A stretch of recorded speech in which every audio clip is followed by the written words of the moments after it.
everyone, welcome back to our YouTube channel. How are you all? I hope you all are doing well.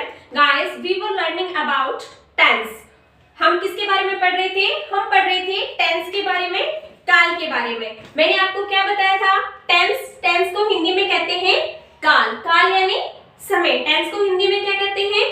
काल यानी समय। और जो tense है अपना, वो अपने को क्या बताता है? वो हमें बताता है टाइम ऑफ एन एक्शन, यानी किसी भी काम को करने का या उसके होने का जो टाइम है वो हमें किससे पता चलेगा? वो हमें पता चलेगा टेंस से। फिर हमने बात की थी कि टेंस कितने टाइप्स के होते हैं? 3 टाइप्स के। टेंस कितने टाइप्स के होते हैं? 3 टाइप्स के टेंस होते हैं। कौन कौन सी? Present tense, past tense, future tense. Present tense यानी वर्तमान काल, जो अभी चल रहा है। पास्ट टेंस यानी भूतकाल, जो बीत गया। और फ्यूचर टेंस यानी आने वाला समय, भविष्य काल। और फिर मैंने आपको ये भी बताया था कि जो टेंस है, हर टेंस के 4 सब टाइप्स होते हैं। हर टेंस के क्या होते हैं? 4 सब टाइप्स होते हैं। यानी कौन कौन से होते हैं वो? इंडेफिनिट, जिसको सिंपल बोलते हैं, इंडेफिनिट सिंपल टेंस। उसके बाद में continuous progressive tense, perfect tense और परफेक्ट कंटीन्यूअस टेंस। ठीक है, ये 4 सभी के होते हैं। यानी प्रेजेंट है तो उसके भी 4 होंगे, पास्ट है तो उसके भी 4 होंगे और फ्यूचर है तो उसके भी 4। फिर हमने किसकी बात की थी? सबसे पहले हमने बात की थी सिंपल प्रेजेंट टेंस। सबसे पहले हमने किसकी बात की थी? हमने बात की थी सिंपल प्रेजेंट टेंस। अब हम सबसे पहले बात करेंगे प्रेजेंट टेंस यानी वर्तमान काल। प्रेजेंट टेंस वर्तमान काल यानी अभी जो चल रहा है, इसके बारे में हम बात करेंगे। हम पढ़ेंगे इसका first type simple present tense. First type कौन सा है? Simple present tense. Simple present tense के बारे में मैंने आपको बता दिया था, एक्सप्लेन कर दिया था अच्छे से। एक बार फिर से आपको याद आ जाए इसके लिए रिपीट कर देती हूँ। सिंपल प्रेजेंट टेंस हमें क्या बताएगा? हमारे जो डेली एवरीडे जो इवेंट्स हैं, जो काम हम रोज करते हैं, उसके अलावा जैसे आपकी जो हैबिट्स हैं, अपने हर किसी की अपनी अपनी क्या होती है? हैबिट होती है, आदत होती है। तो अपने हैबिचुअल जो एक्शंस हैं, उसके बाद में जो यूनिवर्सल ट्रूथ है, फैक्ट है, जो जिसको बदल नहीं सकते, ये सारी चीजें हमें कौन बताएगा? Simple present tense. फिर हम सिंपल प्रेजेंट टेंस के अंदर मैंने आपको बताया था कि इसका फॉर्मेशन कैसे होता है। तो सिंपल प्रेजेंट टेंस में हम यूज करते हैं वर्ब की first form. Simple present tense में हम किसका यूज करते हैं? वर्ब की फर्स्ट फॉर्म का यूज होता है। जब हम बात करेंगे पॉजिटिव की, तो पॉजिटिव सेंटेंस, यहाँ पे पी का मतलब पॉजिटिव है, एन का मतलब नेगेटिव है और आई का मतलब इंटरोगेटिव है। यानी हम 3 टाइप्स के सेंटेंस का फॉर्मेशन करेंगे। तो सिंपल प्रेजेंट टेंस में जब हम पॉजिटिव सेंटेंस बनाएंगे तो उसका फॉर्मेशन क्या होगा? सब्जेक्ट प्लस वर्ब की फर्स्ट फॉर्म और ऑब्जेक्ट। उसका फॉर्मेशन क्या होगा? सब्जेक्ट प्लस वर्ब की फर्स्ट फॉर्म और ऑब्जेक्ट। उसके बाद में ध्यान देने वाली बात, ये तो बहुत सिंपल सी बात है कि जब सिंपल प्रेजेंट टेंस है, उसका फॉर्मेशन जो है उसमें वर्ब की फर्स्ट फॉर्म का यूज होता है। बहुत इजी बात है। लेकिन हमें ध्यान में क्या रखना है? जब हम पॉजिटिव से नेगेटिव सेंटेंस बनाते हैं और इंटरोगेटिव बनाते हैं तो हमें हेल्पिंग वर्ब का यूज लेना होता है। तो कौन सी हेल्पिंग वर्ब का यूज होता है इसमें? इसमें हेल्पिंग वर्ब आती है डू और डज। कौन सी आती है? डू और डज। डू का यूज होगा प्लूरल के लिए और डज का यूज होगा सिंगुलर के लिए। और एक बात मैंने आपको बताई थी, नेगेटिव सेंटेंस की आप जब भी बात करोगे तो नोट हमेशा 3 नंबर पे लगेगा, 3rd पोजीशन पे लगेगा। नोट कहां पे लगेगा? हमेशा 3rd पोजीशन पे लगेगा, 3 नंबर पे लगेगा। तो नेगेटिव का क्या होगा? सब्जेक्ट प्लस डू और डज, यानी दोनों में से एक। अगर प्लूरल है आपका सब्जेक्ट तो डू आएगा, सिंगुलर है तो डज आएगा। तो सब्जेक्ट, डू और डज, 3rd पोजीशन पे नोट, V1 यानी वर्ब की फर्स्ट फॉर्म और ऑब्जेक्ट। अगर हम इंटरोगेटिव सेंटेंस बनाएंगे तब क्या होगा? अपने ये जो हेल्पिंग वर्ब है डू और डज, वो क्या है? पहले आ जाएगी। तो डू डज, उसके बाद में आएगा अपना सब्जेक्ट, फिर वर्ब की फर्स्ट फॉर्म, ऑब्जेक्ट और सबसे इंपॉर्टेंट लास्ट में इंटरोगेशन मार्क। यानी इंटरोगेटिव जो सेंटेंस है उसमें हमेशा लास्ट में हमें क्या लगाना है? इंटरोगेशन मार्क यानी क्वेश्चन मार्क लगाना है। यहां तक सबको समझ आ गया था? सिंपल प्रेजेंट टेंस जो हमें बताता है डेली इवेंट्स, अपना routine, habitual actions, universal truth और फैक्ट के बारे में। जब हम सेंटेंस का फॉर्मेशन करते हैं हम वर्ब की फर्स्ट फॉर्म का यूज करते हैं। नेगेटिव और इंटरोगेटिव बनाते समय हम हेल्पिंग वर्ब डू और डज का यूज करते हैं। Is that clear? अब हम इसके थोड़े से देख लेते हैं एग्जांपल्स।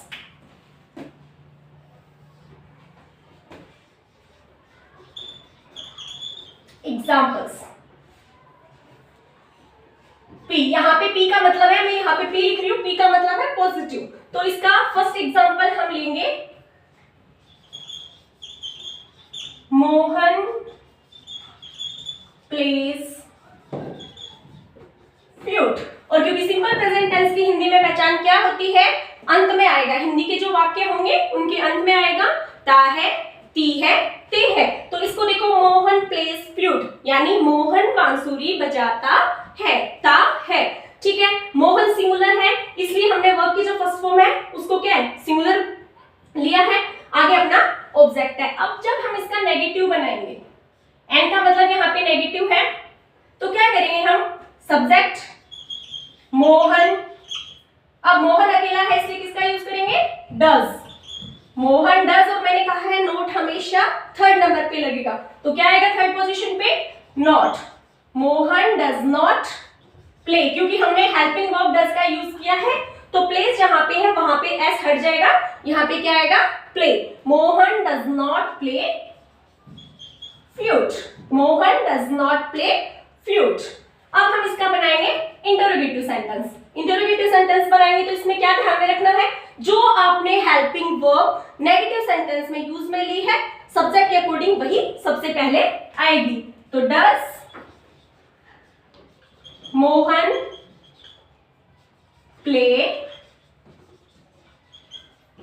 फ्लूट, और लास्ट में लग जाएगा क्वेश्चन मार्क। तो अपना फर्स्ट सेंटेंस था मोहन प्लेज फ्लूट, नेगेटिव बनाएंगे तो Mohan does not play flute, interrogative बनाएंगे तो does Mohan play flute. Is that clear? एक एग्जांपल और ले लेते हैं। She teach us English, she teach us English, वह हमें अंग्रेजी पढ़ाती है। टी है, हिंदी के अंत में इनके क्या लगता है, ता है, ती है, ते है। वह हमें अंग्रेजी पढ़ाती है, नेगेटिव बनाएंगे तो यहाँ पे शी प्रोनाउन का यूज हुआ है, शी यानी वह, अकेली किसी एक मेंबर का, यहाँ पे हम एक मेंबर का जिक्र कर रहे हैं यानी सिंगुलर है, तो किसका यूज करेंगे, डज। तो शी डज, और थर्ड पोजीशन पे क्या लगेगा, not. She does not teach us English. अब हम इसका क्या बनाएंगे, interrogative. She does not teach us English. अब हम बनाएंगे इसका इंटरोगेटिव, तो आपकी जो हेल्पिंग वर्ब है वो पहले आ जाएगी, डज शी टीच अस,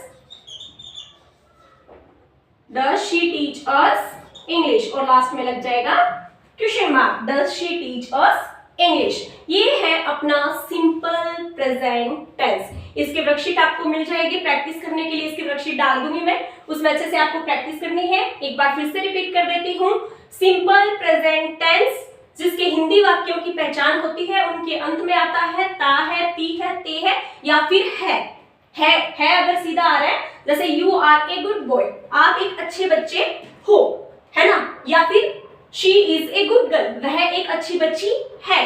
तो ये जो है लास्ट में है लग रहा है, वो भी क्या है, सिंपल प्रेजेंट टेंस ही है।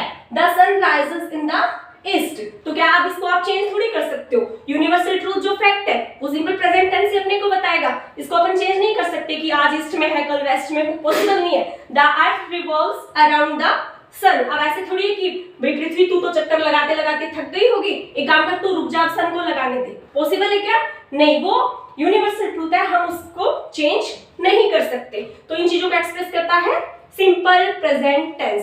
सिंपल प्रेजेंट टेंस फॉर्मेशन के लिए वर्ब की फर्स्ट फॉर्म का यूज होता है। जब हम इनसे नेगेटिव और इंटरोगेटिव बनाएंगे तो हेल्पिंग वर्ब डू और डज का यूज होता है। आई होप आपको ये बहुत अच्छे से समझ आ गया होगा। अब हम आगे पढ़ेंगे प्रेजेंट कंटिन्यूअस टेंस।